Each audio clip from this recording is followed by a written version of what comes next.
অর্থনৈতিক ব্যবস্থা গড়ে উঠেছে তাই ইসলামী অর্থনীতি। ভাই সকল, অর্থনীতির বিষয়টি বুঝতে গেলে অর্থনীতির মৌলিক বিষয় কি কি আমাদের জানতে হবে। অর্থনীতির মৌল বিষয়ে সাধারণত আমরা 4টি পয়েন্টে ব্যক্ত করতে পারি। 1 নম্বর হচ্ছে সম্পদ উৎপাদন করা, যাকে আয় করা বলা হয়। দ্বিতীয় হচ্ছে সম্পদ সংরক্ষণ করা। তৃতীয় হচ্ছে সম্পদ বৃদ্ধি করা। আর চতুর্থ হচ্ছে সম্পদ ব্যয় ও বন্টন করা। অবাক হবেন, 1450 বছর পূর্বের ইসলাম এই 3টি মৌলনীতির বিষয়ে একটা বিশেষ গাইডলাইন প্রদান করেছে, যে আমরা কিভাবে সম্পদ উৎপাদন করতে কিভাবে উদ্বুদ্ধ করা হয়েছে এবং সম্পদ কিভাবে সংরক্ষণ করব, যাকে হিফজুল মাল বলা হয়। সম্পদ কিভাবে বৃদ্ধি করব, কারণ সম্পদকে বৃদ্ধি না করলে তো মানুষ আর দুনিয়াতে সম্পদই থাকবে না। সম্পদ কিভাবে ব্যয় করতে হবে এবং বন্টন করতে হবে। আমি খুব ছোট্ট করে একটি করে পয়েন্ট বলে সামনে এগিয়ে যাব। সম্পদ অর্থাৎ আয় করার ক্ষেত্রে ইসলামের দিক নির্দেশনা এবং সৌন্দর্যতা শুনেন। মহান আল্লাহ তাআলা কোরআনে বলছেন, ফাইদা কুদিয়াতিস সালাতু ফান্তাশিরু ফিল আরদ ওয়াবতাগু মিন ফাদলিল্লাহি ওয়াযকুরুল্লাহা কাসীরান লাআল্লাকুম তুফলিহুন। অতঃপর যখন নামাজ সম্পন্ন হয়ে যাবে তখন জমিনে ছড়িয়ে পড়ো এবং আল্লাহর অনুগ্রহ সন্ধান করো এবং আল্লাহকে অধিক হারে স্মরণ করো, অবশ্যই তোমরা সফল কাম হবে। সূরা জুমা 10 নম্বর আয়াত।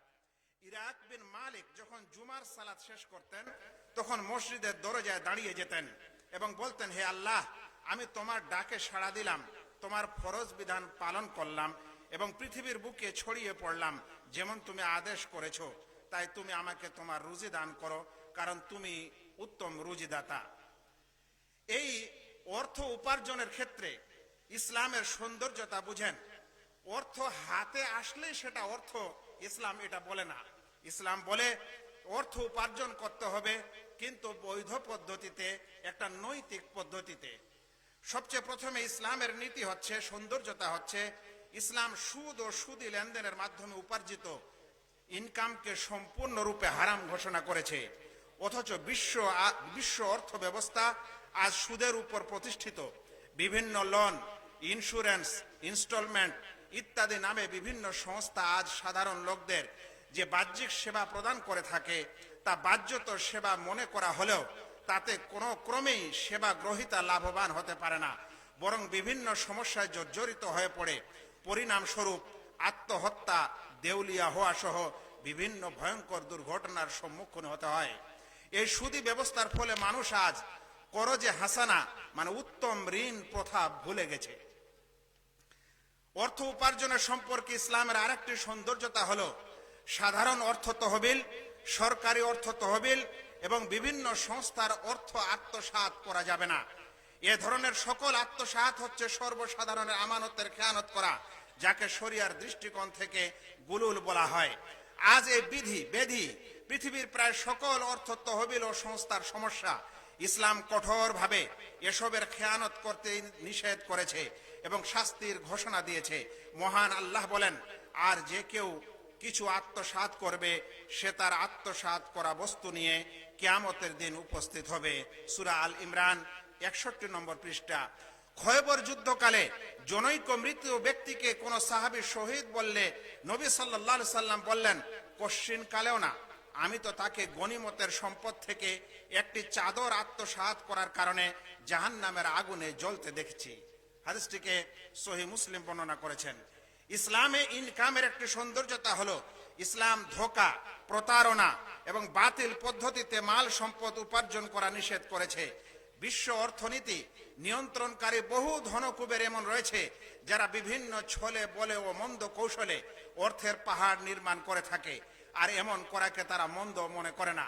জুয়া, সাট্টা, গেমিং, লটারি, বিভিন্ন প্রকার ইন্স্যুরেন্স ইত্যাদি হচ্ছে এর স্পষ্ট উদাহরণ। মহান আল্লাহ বলেন, হে ঈমানদারগণ, নিশ্চয় মদ, জুয়া, মূর্তি পূজার বেদী ও ভাগ্য নির্ণয়ক স্বর ঘৃণ্য বস্তু শয়তানের কাজ। সুতরাং তোমরা তা বর্জন করো যাতে তোমরা সফল কাম হতে পারো। এটা ছিল অর্থ উপার্জনের ক্ষেত্রে ইসলামের সামান্য কিছু সৌন্দর্যতা। এবার সম্পদ সংরক্ষণের ক্ষেত্রে ইসলাম কি বলে? সম্পদ আয় করার পর যদি সেটাকে কেউ সংরক্ষণ করতে না জানে তাহলে সম্পদ দুনিয়া থেকে শেষই হয়ে যাবে। মহান আল্লাহ তাআলা সম্পদ অপচয় করতে নিষেধ করেছেন। আল্লাহ বলেন, ওয়া আতিযাল কুরবা হাক্কাহু ওয়াল মিসকিনা ওয়া ইবনাস সাবিল ওয়ালা তুবাযযির তাবযীরা ইন্নাল মুবাযযিরিনা কানু ইখওয়ানাশ শায়াতিন। আর কিছুতেই অপব্যয় করো না, নিশ্চয় যারা অপব্যয় করে তারা শয়তানের ভাই, আর শয়তান তার প্রতিপালকের প্রতি অতিশয় অকৃতজ্ঞতা। ইসলাম দৃঢ়তার সাথে যাবতীয় আমানত রক্ষার আদেশ প্রদান করে। আল্লাহ তাআলা কোরআনে বলছেন, নিশ্চয় আল্লাহ তোমাদের নির্দেশ দিচ্ছেন যে আমানত তার মালিককে আদায় করবে। বর্তমান বিশ্বে অর্থনীতির অনিশ্চয়তার বড় কারণ হচ্ছে মানুষের আমানতে খেয়ানত করা। এমন বহু সংস্থার সংবাদ আমাদের কাছে অহরহ আসতেই থাকে যে তারা মানুষের আমানত সমূলে আত্মসাৎ করেছে, জনসাধারণের মাল সম্পদ বিভিন্ন অঙ্গীকারে হাতিয়ে নিয়ে তাতে বড় ধরনের খেয়ানত করেছে। এমনকি অনেক সময় সংস্থা সহ উধাও হয়ে গিয়েছে। পরিণামস্বরূপ বহু মানুষ রাস্তায় চলে আসে, আত্মহত্যা করে কিংবা অন্যের কাছে হাত পাতাতে বাধ্য হয়। এ প্রকৃতির লোকদের মাঝে হাদিসে বর্ণিত তিনটি মন্দ গুণ একত্রিত হয়। এটা ছিল সম্পদ সংরক্ষণের সামান্য কিছু কথা। ইসলামের সম্পদ বৃদ্ধি করার কথা বলা হয়েছে। এই জন্য ইসলামে বহু ধরনের ব্যবসা এবং লেনদেনকে জায়েজ করা হয়েছে। আল্লাহ তাআলা কোরআনে বলছেন, ওয়া আহাল্লাল্লাহুল বাইআ ওয়া হাররামার রিবা। তিনি ক্রয় বিক্রয় হালাল করেছেন এবং সুদকে হারাম ঘোষণা করেছেন। ইসলামে যে সমস্ত লেনদেন বৈধ তার মধ্যে অন্যতম হচ্ছে সালাম লেনদেন, মুরাবাহা লেনদেন, ইজারা লেনদেন, মুজারাবা লেনদেন, হাওয়ালা লেনদেন, কাফালা লেনদেন, ওয়াকালা লেনদেন, কিস্তিতে লেনদেন, বায়নানামা লেনদেন, ওয়াকফ লেনদেন, হেবা লেনদেন, ঋণ ও কর্জ লেনদেন সহ আরো ইত্যাদি লেনদেন, যা বর্তমান যুগেও গৌরবে বর্তমান। ইসলামে এই অর্থনীতিকে এবং উৎপন্নকে বৃদ্ধি করার জন্য একটি সুন্দর কথা বলেছে, সেটি হলো পতিত জমি আবাদ করা ও জমি আধি দেওয়ার মাধ্যমে উৎপাদন বৃদ্ধি করা। ব্যবসা বাণিজ্য ছাড়া সম্পদ বৃদ্ধিকরণের বিভিন্ন ইসলামী নিয়মের মধ্যে একটি অন্যতম নিয়ম হচ্ছে পতিত জমি আবাদ করা। যারা পতিত জমি আবাদ করে উৎপাদন যোগ্য করে তোলে তাদের ইসলাম সেই জমির মালিকানা দিয়েছে। নবী সাল্লাল্লাহু আলাইহি সাল্লাম বলেছেন, যে ব্যক্তি মৃত জমি মানে পতিত জমি জীবিত করবে, মান আহইয়া আরদান মাইতা, সে তার মালিক হবে, সে ওই জমির মালিক হবে। আল্লাহু আকবার। নবী করিম সাল্লাল্লাহু আলাইহি সাল্লাম তিনি খয়বরে প্রাপ্ত জমিকে ইহুদিদেরকে অর্ধেক ফসলের বিনিময়ে তিনি আধি দিয়েছিলেন। এটাই আধি দেওয়ার একটা বড় দলিল। আমি এখানে এতটুকুই রাখলাম। এবার সম্পদ ব্যয় করা ও বন্টন করার ক্ষেত্রে ইসলামের কি বিধান আছে? 1 নম্বর, ইসলামে মাল সম্পদ পঞ্জীভূত করে রাখতে নিষেধ করেছে। মহান আল্লাহ বলেছেন, আর যারা স্বর্ণ ও রৌপ্য জমা করে রাখে এবং তা আল্লাহর পথে ব্যয় করে না, তুমি তাদের যন্ত্রণাদায়ক শাস্তির সুসংবাদ শুনিয়ে দাও। ওয়াল্লাযীনা ইয়াকনিযুনা আয-যাহাবা ওয়াল ফিদ্দা। এই আয়াতে আল্লাহ রাব্বুল আলামিন এর সম্পূর্ণ নিষেধাজ্ঞা দিয়েছেন। ইসলামে ফরজ জাকাতের মাধ্যমে সমাজের অভাবী দুস্থ লোকদের মাঝে মাল সম্পদের সুবন্টন আছে, যেটা আমাকে বলতে হবে না। আমরা সকলেই এই ইন্নামাস সাদাকাতু লিল ফুকারা এই আয়াতটি সূরা তাওবার 60 নম্বর আয়াতে আছে, আমরা মোটামুটি জানি। ইসলামের নফল দানের মাধ্যমে অর্থকড়ি সুবন্টনের সর্বজনীন নীতি রয়েছে। অনাথ, বন্দী, অভাবীদের খাদ্য দান। আল্লাহ বলেন, আহার্যের প্রতি আসক্তি সত্ত্বেও তারা অভাবগ্রস্ত ইয়াতীম ও বন্দীকে অন্ন দান করে। আল্লাহু আকবার। ইসলামে বিধবা এবং মিসকিনদের সাহায্য সহযোগিতা করার কথা বলা হয়েছে। যারা আসাই আলাল আরামিল ওয়াল মাসাকিন, এই হাদিসে এই কথাটি এসেছে। কৃত্রিম নহর, কূপ, টিউবওয়েল ইত্যাদির মাধ্যমে পানির সুব্যবস্থার কথা বলা হয়েছে, যেটাকে আফদালুস সাদাকা সাকিউল মা এই কথা বলা হয়েছে। বৃক্ষরোপণ, নবী সাল্লাল্লাহু আলাইহি সাল্লাম এর দিকেও আমাদেরকে আদেশ দিয়েছেন এবং আমাদেরকে এ বিষয়ে তিনি পথ নির্দেশনা দিয়েছেন। এবার আমি আমার সারাংশের দিকে চলে আসব। ইসলামী অর্থনীতির নানা বৈশিষ্ট্য। এর মধ্যে 1 নম্বর, ইসলামী অর্থনীতি কোরআন ও সুন্নাহ ভিত্তিক অর্থনীতি। কোরআন, সুন্নাহ ও ফুকাহাদের ইজতিহাদের মাধ্যমে ইসলামী অর্থনীতি সুসজ্জিত। 2, ইসলামী অর্থনীতি সার্বজনীন এই নীতিতে সব যুগের সব শ্রেণীর মানুষের অধিকার পূরণের কথা বলা হয়েছে। এখন পর্যন্ত ইসলামী অর্থনীতির মৌলিক কোনো নীতিমালা অকার্যকর অথবা অকল্যাণকর প্রমাণ করা যায়নি। 3, সমানাধিকার। ইসলামী অর্থনীতিতে রয়েছে প্রকৃত সাম্যের রূপ। এতে ধনী, গরিব, আরব, অনারব, শাসক, শাসিত, পুরুষ, মহিলা ইত্যাদি শ্রেণীর মানুষের সম অধিকার ও দায়িত্বের কথা বলা হয়েছে। 4, মানব কল্যাণ। 5, ইসলামী অর্থনীতিতে সম্পদ একটি আমানত। সম্পদ যথাযথভাবে ব্যবহার করতে হবে, মানব কল্যাণে নিয়োজিত করতে হবে এবং কোনো প্রকার খেয়ানত করা যাবে না। 6, সুদের মূলোৎপাটন। ইসলামে সুদের কোনো স্থান দেওয়া হয়নি। সম্পদ পঞ্জীভূতকরণ, যাকে রাসমালিয়া বলা হয়, রাসমালি বা যাকে পুঁজিবাদ বলা হয়। ইসলামে পুঁজিবাদ নেই এবং ইসলামের সাম্যবাদের নামে কারো মাল সম্পদ নিয়ে সকলের মধ্যে আপনি অন্যায়ভাবে মেটে দিবেন, এটাও ইসলাম বলেনি। বরং ইসলাম বলেছে এই যাকাত এবং ইত্যাদির কথা। মাল সম্পদ জীবনের মূল উদ্দেশ্য নয়। ইসলাম বলেছে ইসলামের আসল হাদাফ, জীবনের আসল মাকসাদ মাল সম্পদ অর্জন করা নয়। ইসলামী অর্থনীতিতে অর্থ জীবনের জন্য অপরিহার্য হলেও তা জীবনের উদ্দেশ্য নয়। আল্লাহ তাআলা কোরআনে বলছেন, ওয়াবতাগি ফিমা আতাকাল্লাহ আদ-দারাল আখিরাহ ওয়ালা তানসা নাসিবাকা মিনাদ দুনিয়া। উপার্জিত সম্পদে অন্যের হক স্বীকার করে। ইসলাম বলে না এটা তোমার মাল, তো তুমিই একমাত্র খাবে, আর কেউ খেতে পারে না। বরং ইসলামে মাল সম্পদে গরিব মিসকিনকে হক দেওয়া হয়েছে। ওয়াফি আমওয়ালিহিম হাক্কুন লিসসাইলি ওয়াল মাহরুম, এ কথা বলেছে। ইসলামের আরেকটা সৌন্দর্যতা হচ্ছে খাদ্য মজুদকরণ। দুষ্প্রাপ্যতার সময় মূল্য বৃদ্ধির উদ্দেশ্যে খাদ্য মজুদ করা ইসলামে নিষিদ্ধ করা হয়েছে। নবী সাল্লাল্লাহু আলাইহি ওয়াসাল্লাম বলেছেন, লা ইয়াহতাকিরু ইল্লা খাতি, যারা এইভাবে মাল মজুদ করে রাখে মানুষকে সমস্যায় ফেলে তারা পাপী। বিশ্বের দুটি অন্যতম অর্থ ব্যবস্থার তুলনামূলক আলোচনা করা হলে দেখা যায় পুঁজিবাদ শোষণের মাধ্যমে মুনাফা অর্জনকে উৎসাহিত করে, আর সমাজতন্ত্রে ব্যক্তি স্বাধীনতা চরমভাবে উপেক্ষিত হয়। উভয়ের মধ্যে কোনোটিতেই নৈতিক মূল্যবোধের গুরুত্ব প্রদান করা হয়নি। তা কেবল ইসলামী অর্থনীতির এই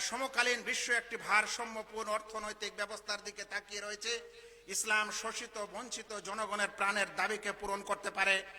ইসলামের মৌল দর্শন ও শিক্ষার আলোকে ইসলামী অর্থনীতির সফল বাস্তবায়নের জন্য ইসলামী চিন্তাবিদ, ইসলামী অর্থনীতিবিদ এবং ওলামায়ে কেরামের সমন্বিত প্রচেষ্টা একান্তভাবে কাম্য। আল্লাহ আমাদের তৌফিক দান করুন। ওয়া সাল্লাল্লাহু আলান নবী। আসসালামু আলাইকুম ওয়া রাহমাতুল্লাহি ওয়া বারাকাতুহু। أستاذي الفاضل، شكرا لكم لإلقاء هذه الكلمات. محترم حضرات، جامعۃ الامام الالبانی یہ آپ سب کا ادارہ ہے۔ اس ادارے کے 4 شعبے ہیں۔ ان میں سے پہلا شعبہ ہے کلیہ خدیجہ الشرعیہ للبنات۔ یہ لڑکیوں کی تعلیم کا ایک حسین ادارہ ہے جس میں تقریباً 900 طالبات زیر تعلیم ہیں، جبکہ جامعۃ الامام الالبانی کا دوسرا شعبہ مرکز زید بن ثابت ہے۔ حفظ قرآن کے لیے اس ادارے کی بنیاد سن 2023 میں ڈالی گئی ہے، جبکہ جامعۃ الامام الالبانی کا تیسرا شعبہ الہدا برائٹ مشن ہے۔ یہ ادارہ دینی تعلیم کے ساتھ ساتھ بطور خاص دنیاوی تعلیم پر اپنا زور صرف کرتا ہے۔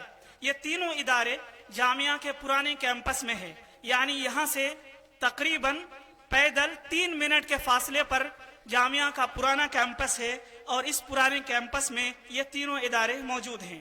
جبکہ آج ہم جامعہ کے نئے کیمپس میں ہیں۔ یہ قسم البنین کے لیے خاص ہے۔ اس ادارے کے چند طلبہ اب آپ کے سامنے آئیں گے اور وہ سمپوزیم پیش کریں گے، لہٰذا میں دعوت دے رہا ہوں جامعۃ الامام الالبانی کے طالب علم، قسم البنین کے طالب علم عبداللہ غیاث کو کہ وہ آئیں اور سمپوزیم کی کارروائی آگے بڑھائیں۔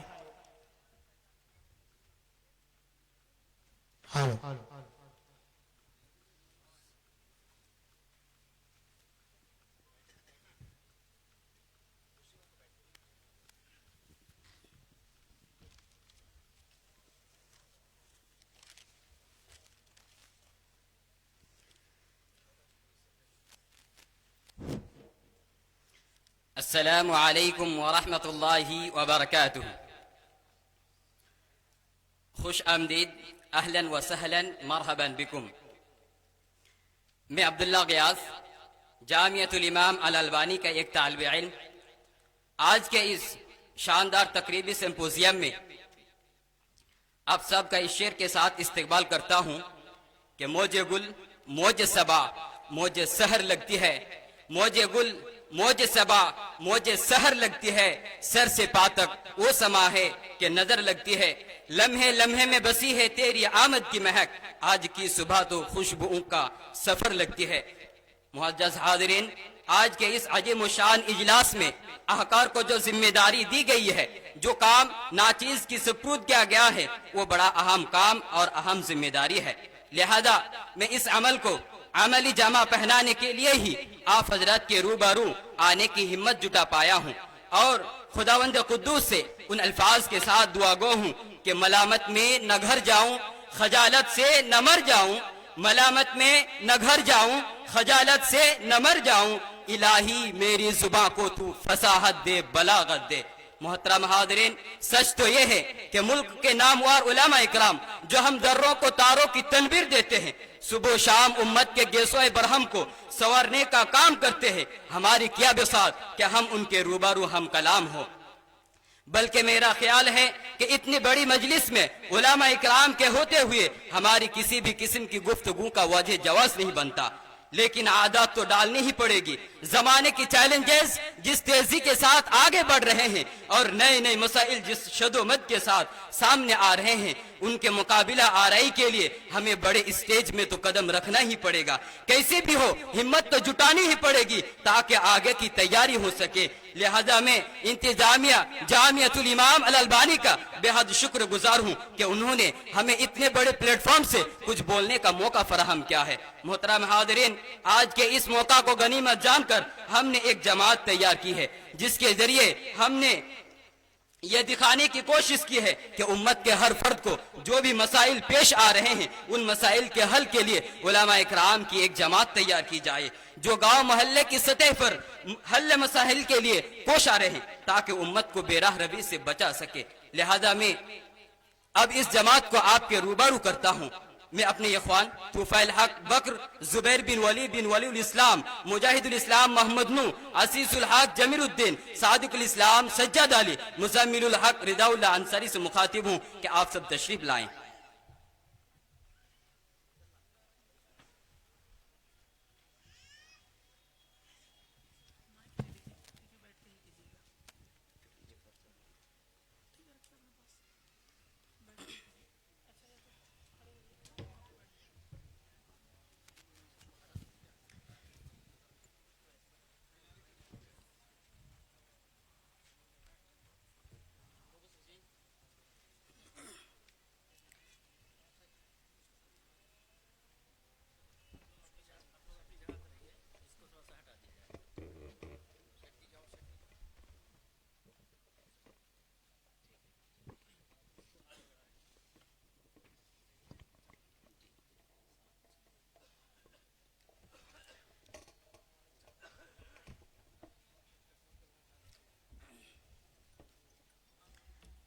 محترم حاضرین، اس منتخب جماعت کی صدارت کے لیے ہم نے جس شخصیت کا انتخاب کیا ہے وہ ہے برادرم زبیر بن ولی الاسلام، جو جامعۃ الامام الالبانی میں فضیلت اول کے طالب علم ہے. میں ان سے اجازت چاہتا ہوں تاکہ پروگرام کو شروع کیا جا سکے. محترم حاضرین، آج میرے پاس کچھ سوالات آئے ہوئے ہیں جن کے ذریعے لوگوں نے اپنی دینی مسائل ہم سے دریافت کیے ہیں، لیکن ہمارے پاس وقت کی بے حد کمی ہے. پھر بھی ہماری کوشش ہوگی کہ زیادہ سے زیادہ سوالات کو لے سکے. پہلا سوال ہمارے افتتاح پینل کے سامنے کچھ اس طرح ہے. سائل کہتے ہیں کہ شرک کیا ہے؟ شرک اصغر و اکبر میں کیا فرق ہے؟ کفر اور شرک میں کیا فرق ہے؟ میں سوال کو پھر دہراتا ہوں، شرک کیا ہے؟ شرک اصغر و اکبر میں کیا فرق ہے؟ کفر اور شرک میں کیا فرق ہے؟ میں اس سوال کے جواب کے لیے مناسب سمجھتا ہوں مزمل الحق رضا اللہ انصاری.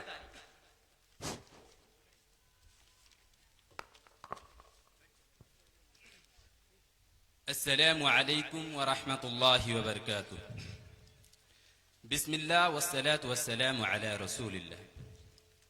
معزز حاضرین، شرک کی تعریف ہے تسویت غیر اللہ باللہ فیما ہوا من خصائص اللہ، یعنی اللہ تعالیٰ کے خصوصی حقوق میں کسی اور کو شریک کر دے، اور وہ اس طرح سے کہ اللہ تعالیٰ کی عبادت میں کسی اور کو شریک کیا جائے، کوئی دوسرا معبود بنایا جائے اور اس معبود کو اسی طرح پکارے جس طرح اللہ تعالیٰ کو پکارا جاتا ہے، یا اسے اسی طرح خوف کھائے جس طرح اللہ تعالیٰ سے خوف کھاتے ہیں، یا اسے اسی طرح امیدیں رکھیں جس طرح اللہ تعالیٰ سے امیدیں رکھنی چاہیے، یا پھر اس سے اسی طرح محبت کرے جس طرح اللہ تعالیٰ سے محبت رکھتے ہیں، یا پھر اللہ تعالیٰ کے علاوہ کسی اور کو عالم الغیب یا نافع و ضار سمجھے. یہ شرک اکبر ہے، اس سے انسان اسلام سے خارج ہو جاتا ہے.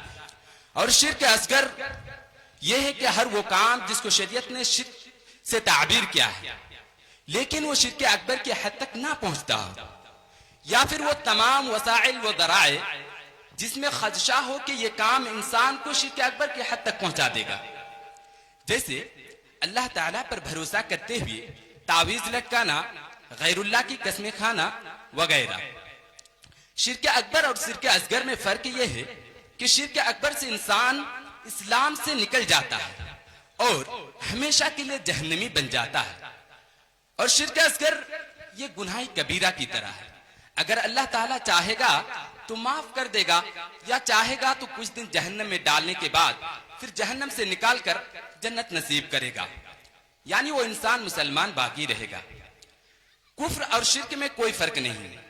قرآن میں جسے مشرک کہا گیا اسے کافر بھی کہا گیا. البتہ لغوی معنی کا لحاظ رکھتے ہوئے تھوڑا سا فرق کیا جا سکتا ہے، جیسا کہ امام نووی رحمۃ اللہ علیہ نے اس کی طرف اشارہ کیا ہے، اور یہ ہے کہ کفر تھوڑا وسیع ہے. جیسے نماز کا ترک کرنا، شریعت کی کسی چیز کا انکار کرنا، یا شریعت کا مذاق اڑانا وغیرہ، یہ کفر ہے. یہ سب شرک سے تعبیر نہیں کیا جاتا ہے. گویا ہر مشرک کافر ہے، لیکن ہر کافر کو مشرک نہیں کہا جاتا ہے. واللہ اعلم بالصواب. السلام علیکم ورحمۃ اللہ وبرکاتہ.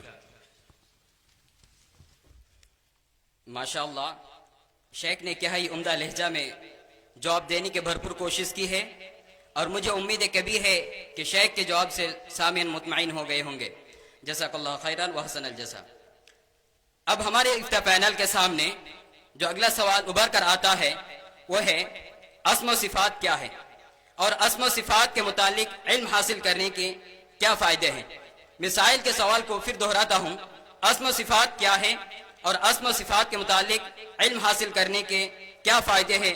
میں اس سوال کے جواب کے لیے مناسب سمجھتا ہوں صادق الاسلام سجد علی. السلام علیکم ورحمۃ اللہ وبرکاتہ. بسم اللہ الرحمن الرحیم وبہ نستعین. توحید الاسماء و صفات کا مطلب یہ ہے کہ اللہ رب العالمین کو اس کے نام اور صفات میں ایک ماننا، نیز اللہ تعالیٰ کے تمام اسماء حسنہ اور صفات علیہ پر ایمان رکھنا، جن سے اللہ تعالیٰ نے اپنی کتاب میں خود کو متصف کیا ہے یا پھر اللہ کے رسول صلی اللہ علیہ وسلم نے اللہ تعالیٰ کو متصف کیا ہے، اور انہیں اللہ تعالیٰ کے لائق طریقے سے ہی ثابت کرنا، بغیر تحریف و تعطیل کے، بغیر تکییف و تمثیل کے. ان تمام اسماء حسنہ اور صفات علیہ پر ایمان رکھنا ہی توحید الاسماء و صفات کہلاتا ہے. اللہ رب العالمین کے بہت سارے پیارے پیارے نام ہیں، اور اسی طرح بے شمار ان کی صفتیں ہیں. ان میں سے کتاب و سنت میں بہت سارے نام اور بہت ساری صفتیں مذکور ہیں. کسی بھی چیز کا نام اور صفات کا کثرت سے پایا جانا اس کی خوبیوں کی کثرت، اس کی خصوصیات، بھلائی اور عظمت پر دلالت کرتی ہے. قرآن مجید میں اللہ رب العالمین کے ارشاد ہیں وَلِلَّهِ الْأَسْمَاءُ الْحُسْنَى فَادْعُوهُ بِهَا، یعنی اللہ تعالیٰ کے بہت سارے پیارے پیارے نام ہیں، ان ناموں کے ذریعے اللہ تعالیٰ کو پکارو. اسماء و صفات پر ایمان لانے کا فائدہ یہ ہے کہ اللہ رب العالمین کے ناموں کے اعتبار سے اللہ تعالیٰ کو ہم پکار سکتے ہیں. ان کے ناموں کے حوالے سے اللہ تعالیٰ کے بارے میں علم حاصل کر سکتے ہیں. جتنا زیادہ اللہ تعالیٰ کے نام اور صفات کے بارے میں علم ہوگا اللہ تعالیٰ کے متعلق اتنا ہی زیادہ جانکاری حاصل ہوگی، اور اسی اعتبار سے عبادت میں، دعاؤں میں خشوع و خضوع، رغبت اور اسی طرح دلچسپی پیدا ہوگی. مثال کے طور پر جب ہم جانیں گے کہ اللہ تعالیٰ معاف کرنے والا ہے، اللہ تعالیٰ مہربان ہے، توبہ و استغفار کرنے والوں کو پسند کرتا ہے، محبت کرتا ہے، مانگنے پر اللہ تعالیٰ خوش ہوتے ہیں، نہ مانگنے پر اللہ تعالیٰ ناراض ہوتے ہیں، اللہ تعالیٰ رزاق ہے، اللہ تعالیٰ دیتا ہے، ہر چیز پر قادر ہے، تو اللہ تعالیٰ پر امید وابستہ ہوں گی، بھروسہ زیادہ ہوگا اور مکمل اعتماد اللہ تعالیٰ ہی پر ہوگا. اللہ تعالیٰ اعلم. ماشاءاللہ شیخ نے بہت ہی پرسکون انداز میں جواب دینے کی بھرپور کوشش کی ہے، اور مجھے امید کبھی ہے کہ سامعین شیخ کے جواب سے مطمئن ہو گئے ہوں گے. جزاک اللہ خیرا وحسن الجزا. اب ہمارے سامنے اگلا سوال جو ہے، رؤیت الہی کے متعلق اہل سنت والجماعت کا کیا موقف ہے؟ میں اس سوال کے جواب کے لیے مناسب سمجھتا ہوں مجاہد الاسلام محمد نور.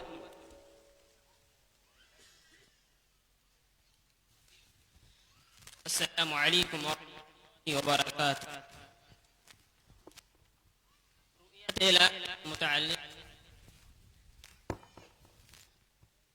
رؤیت الہی کے متعلق اہل سنت والجماعت کا موقف ہے کہ دنیا میں کوئی شخص اللہ تعالیٰ کو دیکھ نہیں سکتا.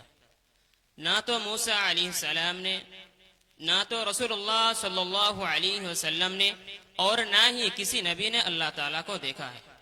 اس بارے میں اللہ تعالیٰ کا قول ہے قال لا ترانی، نیز ارشاد فرمایا لا تدرکہ الابصار، تم ہرگز مجھے نہیں دیکھ پاؤ گے، آنکھیں ان کو نہیں ادراک کر پائے گی.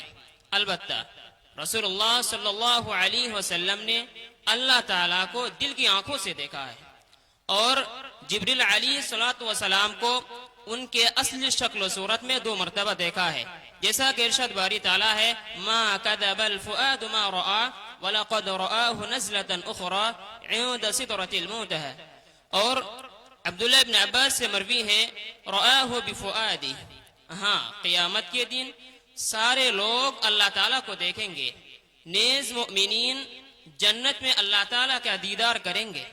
اس پر قرآنی آیتیں اور احادیث موجود ہیں. قرآن میں اللہ تعالیٰ کا ارشاد ہے وجوہ یومئذ ناظرہ الی ربها ناظرہ، اور اسی طرح لہم ما یشاؤون فیہا ولدینا مزید، نیز للذین احسنوا الحسنى وزیادہ، مزید اور زیادہ سے مراد اللہ تعالیٰ کی رؤیت مراد ہے، جیسا کہ متعدد صحابہ کرام سے مروی ہے. اور صحیح حدیث میں ہے انکم سترون ربکم عیانا کما ترون القمر لیلۃ البدر لا تضامون فی رؤیتی، یعنی تم لوگ اللہ تعالیٰ کو قیامت کے دن اپنی آنکھوں سے دیکھو گے جس طرح 14ویں رات کے چاند کو دیکھتے ہو، اسے دیکھنے میں بھیڑ نہیں لگاؤ گے. واللہ اعلم بالصواب. ماشاءاللہ شیخ نے نصوص شرعی کے ذریعے سوال کے جواب دینے کی بھرپور کوشش کی ہے. جزاک اللہ خیرا واحسن الجزا فی الدنیا والآخرہ. اب ہمارے سامنے اگلا سوال جو ابھر کر آتا ہے وہ ہے شریعت میں حدیث کی کیا اہمیت ہے؟ میں اس سوال کے جواب کے لیے مناسب سمجھتا ہوں زبیر بن ولی الاسلام. السلام علیکم ورحمۃ اللہ وبرکاتہ. حامدا و مصلیا اما بعد. سب سے پہلے ہمیں جاننا چاہیے کہ حدیث کسے کہتے ہیں. اللہ کے رسول صلی اللہ علیہ وسلم کے قول، فعل، تقریر اور صفت کو حدیث کہتے ہیں. اب دیکھتے ہیں کہ حدیث کی اہمیت یا مقام و مرتبہ دین اسلام میں کیا ہے. حدیث کی اہمیت یا مقام و مرتبہ دین اسلام میں کیا ہے؟ اگر حدیث کی اہمیت اور مقام و مرتبہ دین اسلام میں دیکھا جائے تو بہت زیادہ ہے. اللہ تعالیٰ قرآن کریم کے اندر ارشاد باری تعالیٰ ہے وَمَن يُطِعِ الرَّسُولَ فَقَدْ أَطَاعَ اللَّهَ وَمَن تَوَلَّى فَمَا أَرْسَلْنَاكَ عَلَيْهِمْ حَفِيظًا.